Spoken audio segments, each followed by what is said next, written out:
back to learning Mozart's 25th Symphony in G minor. In part 5, I'm going to set you a rather difficult challenge. We're at a rather interesting point in this piece because now we're actually meant to repeat everything that we've learned in parts 1, 2, 3 and 4 in their entirety. As we have to repeat everything that we've played, I thought it would be fun if we played everything exactly the same but one octave higher on the neck.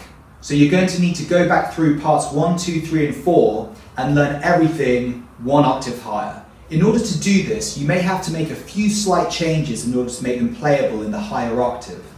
For me, I made 3 changes to this piece. The first is in part 2, when it begins with the theme. I've removed playing the moving bass notes underneath the theme, so I just play the theme normally as I did in part 1. The second change that I made was to the final alternating chords in part 2.